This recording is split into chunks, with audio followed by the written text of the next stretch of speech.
गरीबी का देखिए जो कारण है वो मुख्य कारण हमको लगता है कि एक तो लोगों का मानसिक रूप से गरीब हैं। आप यहाँ के लोगों से पूछिए तो कहेगा हमारे पास 10 एकड़ ज़मीन है, लेकिन उसके यहाँ 2 महीने का खाने का इंतज़ाम नहीं है। तो उसके पास में जो संसाधन मौजूद है उसमें भी वो कुछ कर सकते हैं, इसके लिए उसको मानसिक रूप से तैयार करने की ज़रूरत है। Jharkhand is a state in North India. It is very rich in natural resources and very poor in terms of the quality of life of its people. Agriculture in Jharkhand could bring much more prosperity if people knew how to better utilize their resources. तो मुझे लगता है कि यदि हम ऐसी पीढ़ी से बिलोंग करते हैं जिनके पास रिसोर्सेज यूटिलाइज करने की क्षमता है और वो कुछ करके दिखा सकते हैं, तो we can do it. The Millennium Project, implemented by Wealth Hunger Hilfe in 26 villages of the Deoghar district in Jharkhand, is a typical example of international cooperation for rural development. It receives funds from the European Union. It was conceived and designed by a German NGO, and it is locally implemented by small Indian NGOs. I'm from an organization which is called Welthungerhilfe or German Agro-Action, and we decided to show in 15 different locations all over the world that change is possible according to the Millennium Development Goals.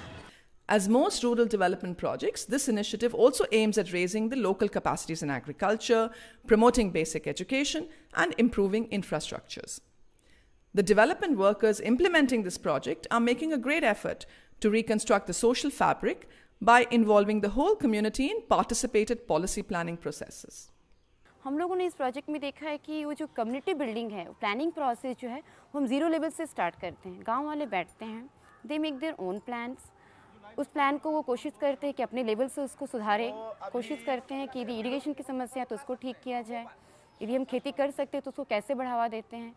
ये सारी चीज़ें उनके तरफ से आती हैं, यानी MDG को हम एड्रेस कर रहे हैं not from the United Nations point of view. या goals are there, but we are trying to deal them from very bottom approach.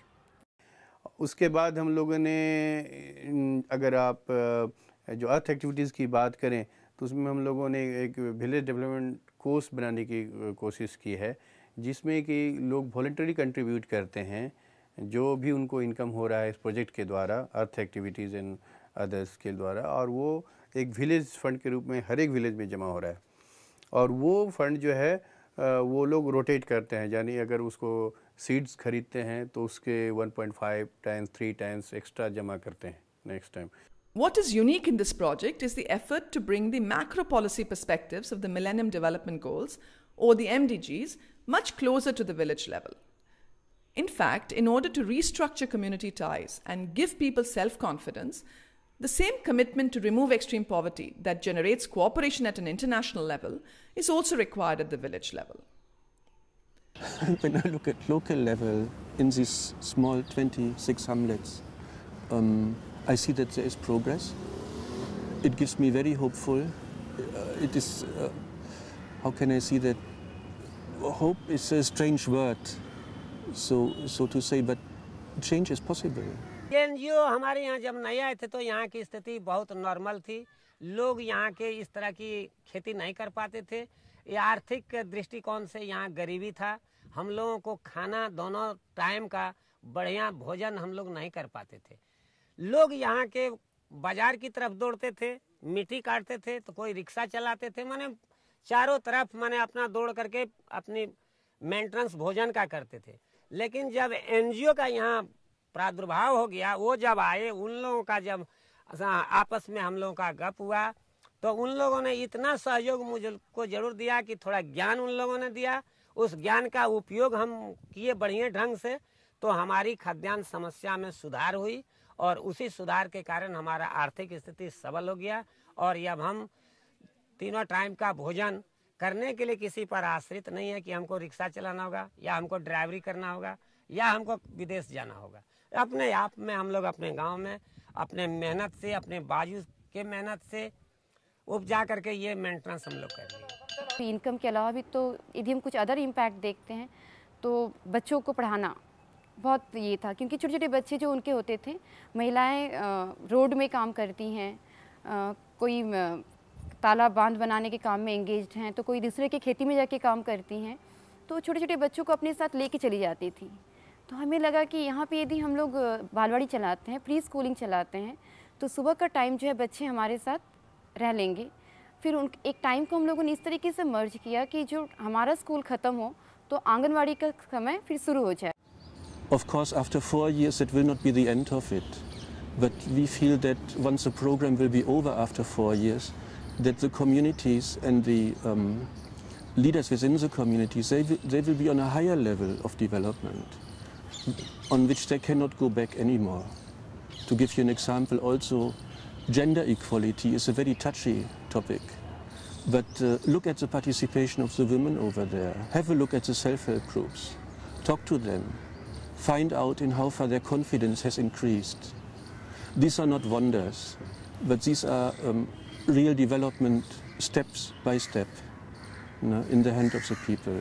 But what we don't want, and what is really a challenge also, we don't like to have an isolated case, a kind of island where money is pumped in and then development take place. That will not work. You cannot buy development. Development will only work if people are really convinced and if ownership is there. ग्राम सभा के लोगों को ये समझ में जिस दिन आ जाए कि ये प्रोजेक्ट मेरा है, उस दिन आप किसी भी प्रोजेक्ट की सस्टेनेबिलिटी पर डाउट नहीं कर सकते हैं कि ये सस्टेन नहीं करेगा। मुझे अपॉर्चुनिटी मिला एनजीओ में काम करते हुए अपने फ्रीडम को यूज़ करके अपने जो सोच है उसको डेमोन्स्ट्रेट करने का, तो दैट्स व्हाई ये पैशन है मेरा। मैं नहीं करूँगी तो और कुछ नहीं कर पाऊँगी। Now, you may question what is the interest of the European Union. Why do they fund such kind of projects? And there is no vested interest, so to say. This is not political money to go to that side or to that side. This is really money which goes into the realization of the Millennium Development Goals. What started out as an effort to bring the MDG policy to the marginalized populations could well bounce back to the high-level policy centers as a lesson for global decision makers who need to learn to listen to one another and share a common purpose in our ever smaller global village.